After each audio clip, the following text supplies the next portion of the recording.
Hey, what's happening, everybody? Just riding on my way to the gym, but I wanted to talk about a little something. I wanted to talk about the long-term damage that can be caused by living the lifestyle.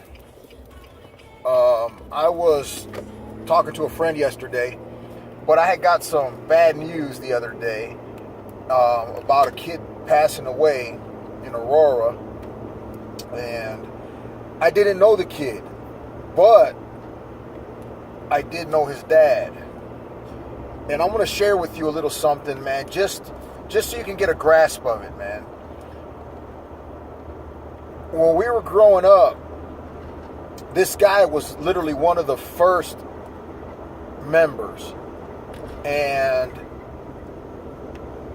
he didn't last very long as a member. He started making better decisions really, really early on. So he never got to taste the real violence that we were living.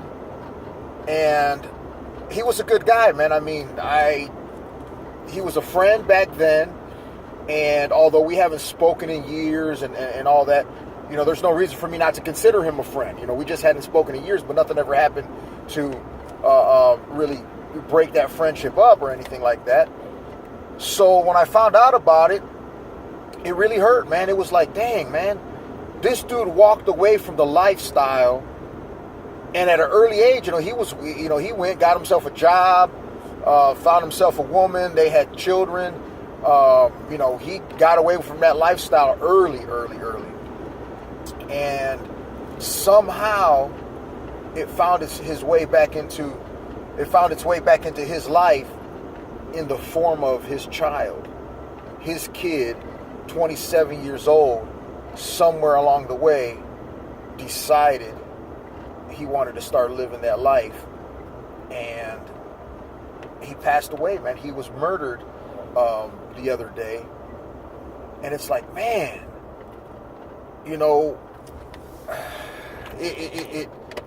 it's rough, man, for him to have walked away and left the lifestyle because he saw early on that there was really no benefit.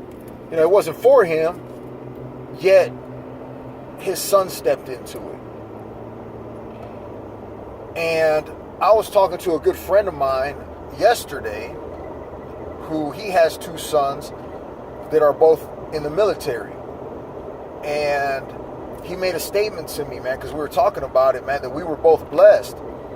It just so happened that he was blessed because he went off to prison during a time where everybody else was rounded up and given life.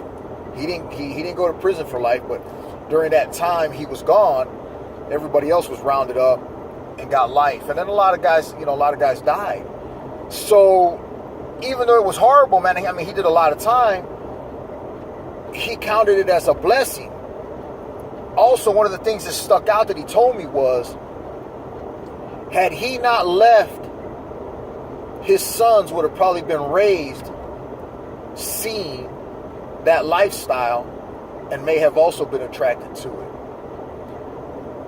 I left also, and I was another one that was blessed. I count it as a blessing.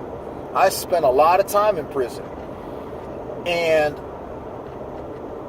I was blessed because my wife left. Crazy circumstances, but my wife left. And so while I was gone 10 years, after I think it was maybe the first 2 or 3 years I was locked up, my kids were young, my wife left and started a new life somewhere else. And my kids were not raised around that.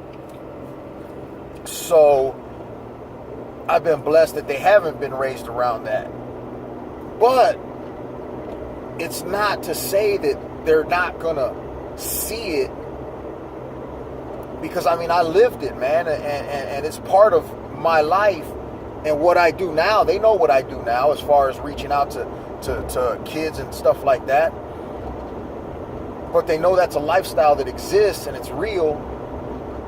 And nobody's immune, man. So as much as we try to do the right thing for our kids, nobody is immune to having that life come back and bite us in the ass, I guess, for lack of a better way of saying it, man.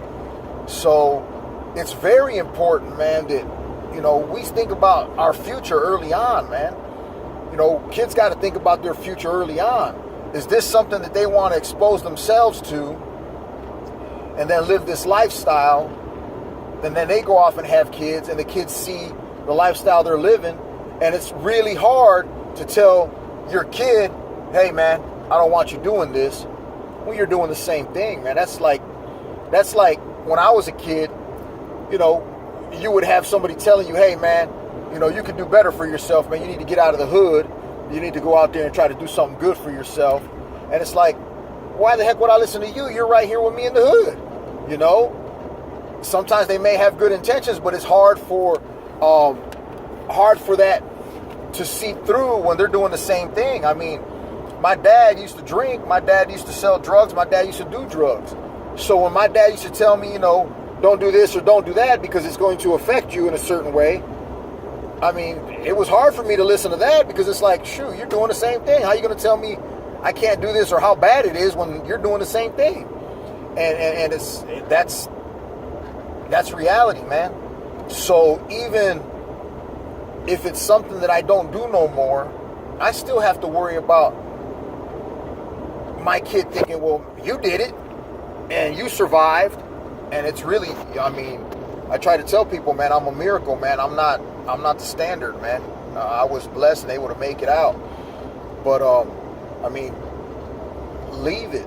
Walk away. Don't never step in, man, because once you step in, it's hard, man, to get rid of that. I mean, it's always going to be there. I mean, you're going to get older and your kids are going to find out, dang, my dad used to be in a gang. And as kids, they don't know no better. So they may very well think, I wonder what that was like. Let me try, and you might have just told your kids, or they might have just found out about it, through inadvertently finding out that that's how you used to live. Maybe it was through friends or whatever. And it's hard for you to explain, big mistake, don't do it, because a kid doesn't know no better. I mean, that's until they get bit, man. A lot of times that's the only way we learn is by getting bit. And I'd hate for my kids to get bit, man, to have to learn, man. Because, I think about it and it's like, there's not a lot of guys out there that made it. There's not a lot of guys out there that have actually been able to find a better life after that lifestyle, man. So just really something to think about, man. The damage can last for generations, man. I have a good friend of mine, and it's unfortunate, man, that, I mean, all his kids are turned out to be gangbangers, man. And it's unfortunate because it's like, man, I hate to see it because I know what we did. I mean, we destroyed people, man. We destroyed lives.